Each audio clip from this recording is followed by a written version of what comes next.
Isang mapagpalang gabi po sa ating lahat. Ang aking babasahin sa gabi ito ay makikita sa unang mga kronika, Kapitulo 27, versikulo 1 hanggang 5. Ito po ang sinasabi. Ito ang listahan ng mga pinuno, mga komander at mga opisyal ng mga Israelita na naglingkod sa hari bilang tagapangasiwa sa grupo ng mga sundalong naglilingkod ng isang buwan sa bawat taon. Ang bawat grupo ay may 24,000 sundalo. Si Jasubim na anak ni Sabdil ang komander ng mga sundalo sa unang buwan. May 24,000 sundalo sa grupo niya. Mula siya sa angkan ni Perez at pinuno ng lahat ng opisyal ng mga sundalo tuwing unang buwan. Si Duday na mula sa angkan ni Ahoa ang komander ng mga sundalo sa ikalawang buwan. May 24,000 siyang sundalo. Si Miklot ang pinakamataas na opisyal sa grupo niya. Si Binaya na anak ng paring si Jehoyada ang komander ng mga sundalo sa ikatlong buwan. May 24,000 siyang sundalo sa kanyang grupo. Yun lang po. Purihin ang Panginoon. God bless. Magandang gabi po sa ating lahat. Ngayong gabi po, ang aking babasahin ay mula sa aklat ng unang mga kronika, Kabanata 27, talata 6 hanggang 10. Siya ang binayas na pinuno ng 30 matatapang na mandirigma. Ang namahala sa kanyang pangkat ay ang anak niyang si Amisabad. Ang pangkat naman na nanungkulan sa ika-4 na buwan ay pinamahalaan ni Asahel, kapatid ni Joab. Ang humalili sa kanya ay ang anak niyang si Zebadias. Ang pangkat namang nanungkulan sa ika-5 buwan ay pinamahalaan ni Samhut na taga-Ishar. Ang namahala naman sa pangkat na nanungkulan sa ika-6 na buwan ay si Ira, anak ni Ikes na taga-Tekoa. Ang pangkat para sa ika-7 buwan ay pinamahalaan ni Heles, anak ni Ephraim at taga-Pelon. Ito po ang salita mula sa ating Panginoon. Amen. Isang mapagpalang gabi po sa ating lahat. Ang aking pong babasahin ngayon ay mula sa libro ng unang kronika, chapter 27, verses 11 to 15. Si Sibikay na taga-Husa, na mula sa angkan ni Zera, ang commander ng mga sundalo sa ika-8 buwan. May 24,000 sundalo sa grupo niya. Si Abizer na taga-Anatot, na mula sa lahi ni Benjamin, ang commander sa ika-9 na buwan. May 24,000 sundalo sa grupo niya. Si Maharay na taga-Netofa, na mula sa angkan ni Zera, ang commander ng mga sundalo sa ika-10 buwan. May 24,000 sundalo sa grupo niya. Si Benayas na taga-Peraton, na mula sa lahi ni Ephraim, na ang commander ng mga sundalo sa ika-11 buwan. May 24,000 sundalo sa grupo niya. Si Helday na taga-Netofa, na mula sa angkan ni Otnil, ang commander ng mga sundalo sa ika-12 buwan. May 24,000 sundalo sa grupo niya. Amen. God bless po. Magandang gabi po sa ating lahat. Ang babasahin ko po ngayon mula po sa unang Chronicle chapter 27 verse 16 to 20. Ito ang mga pinuno ng mga lahi ng Israel. Sa lahi ni Ruben, si Eliezer na anak ni Esikri. Sa lahi ni Simeon, si Sefatias na anak ni Maaka. Sa lahi ni Levi, si Hashabias na anak ni Kemuel. Sa angkan ni Aaron, si Sadok. Sa lahi ni Juda, si Eliho na kapatid ni David. Sa lahi ni Isakar, si Omre na anak ni Mikael. Sa lahi ni Zebulon, si Ismayas na anak ni Obadias.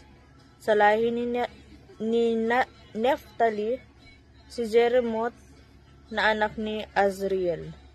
Sa lahi ni Ephraim, si Hosea na anak ni Azazias. Sa kalahating lahi ni Manases, si Joel na anak ni Pedadias. Amen. God bless po. Magandang gabi po sa lahat. Babasahin ko po ngayon ay makikita sa Chronicles chapter 27 verse 21 to 25. Sa kalahati pang lahi ni Manasi sa gilid, si Edom na anak ni Zacarias. Sa lahi ni Benjamin, si Chasel na anak ni Abner. Sa lahi ni Dan, si Azarel na anak ni Jeroham. Sila ang mga opisyal ng mga lahi ng Israel.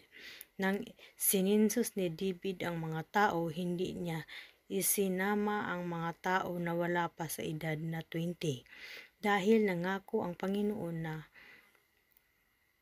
pararamihin niya ang mga Israelita gaya ng mga bituin sa langit. Inumpisahan ni Joab na anak ni Zeruya ang pagsisinsus sa mga tao, pero hindi niya ito matapos dahil nagalit ang Diyos sa pagsisinsus na ito. Kaya ang kabuuang bilang ng mga Israelita ay hindi naitala sa listahan ni Haring David. Ang mga opisyal na kaharian, si Asmavet na anak ni Adil ang namamahala sa mga budiga sa palasyo ng hari. Si Jonathan na anak ni Uzziah ang namamahala sa mga budiga sa mga distrito, bayan, baryo at sa mga tore. Yun lang po, purihin ng Diyos. God bless. Good evening. Ang aking Bible verse for today is from 1 Chronicles chapter 27, 26 to 30. Si Esri na anak ni Kelub ang ginawang tagapamahala ng mga magsasaka. Si Simei na isang taga-Rama ang namahala sa mga ubasan at si Saldi na isang taga-Sefan ang namahala naman sa imbakan ng alak. Si Baal-Hanhan na isang taga-Geder ang namahala sa mga tanim na olibo at si Kamoro sa Sefela. At sa bodega naman ng langis ay si Joas. Si Sitray na taga-Saron ang namahala sa mga kawan sa pastulan ng Saron at Safat. Anak ni Adlai ang namahala naman sa mga kawan na nasa kapatagan. Sa mga kamelyo naman, ang namahala ay si Obil na isang Ismaelita. Sa mga inahing asno ay si Jedaías na taga Meronot at sa mga kawan ay si Jasis na Hagrita. Ang mabuting balita ng ating Panginoon. God bless. Purihin po ang Panginoon sa panibagong pagkakataon na pinagkalooban muli tayo na makapagpatuloy sa devotion na ginagawa po natin. At tayo po ay nasa 1 Chronicles, chapter 27. At natin pong babasahin ay mula po sa 31, at hanggang 34. So dito, sabi po dito, ang lahat ng ito ay katiwala ng mga ari-arian ni David. So sa 32, si Jonathan ang tiyo ni David ang kinuhang tagapayo ng mga anak ng hari sapagkat siya matalino at dalubhasa. Magkatulong sila ni Jael, anak ni Hakmoni, sa pagtuturo sa mga anak ng hari. Ang tagapayo naman ng hari ay si Ahitopel at si Husay naman na isang Arkita, ang matalik na kaibigan ng hari. Nang mamatay si Ahitopel, ay pumalit sa kanya si Joyada, na anak ni Binayas at si Abiatar. Si Joab naman ang pinakamataas na pinuno ng kubo. So dito makikita po natin na talagang ang hari ay talagang kailangan po talaga niya ng isang tagapayo. Kailangan po niya ng mga tagapayo, at dito hindi po basta-basta yung mga binanggit dito na tagapayo ng hari, na kapag ito po ay ating tinalaslas, itong sila Ahitopel, itong si Husay, ay talaga pong makikita natin na talagang hindi po babastahin yung mga tao nito. So sa madaling salita, kung bakit nagiging maganda yung mga desisyon ng hari, ito po ay nakabase mas madalas sa payo ng tagapayo ng hari. At dito makikita din po natin na kahit yung mga anak ng hari ay may mga tagapayo. Kumbaga talagang hindi rin basta-basta yung mga tagapayo ng kanyang mga anak.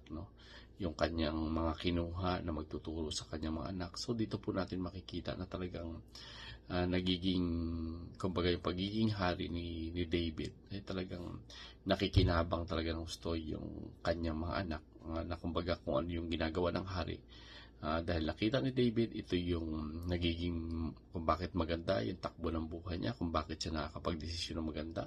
Ito ay dahil sa kanyang tagapayo. Kung kaya nakikita natin dito na talagang kinuha din si David ng tagapayo para sa kanyang anak.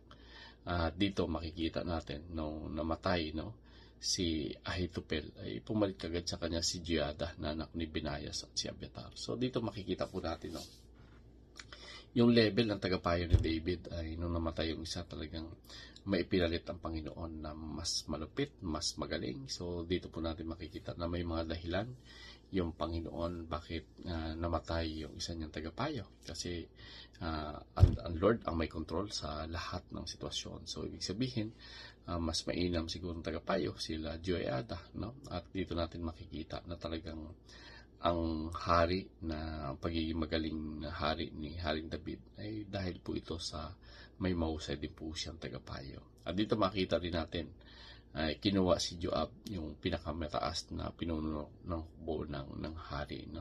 So hindi po natin alam kung ano yung basehan ni David, pero alam natin na ang Lord pa rin ang may kontrol ng lahat ng ito. So muli po, purihin po muli ang Panginoon sa bawat araw ng ating buhay. God bless everyone. Ang Panginoon po ay purihin natin sa bawat araw. God bless.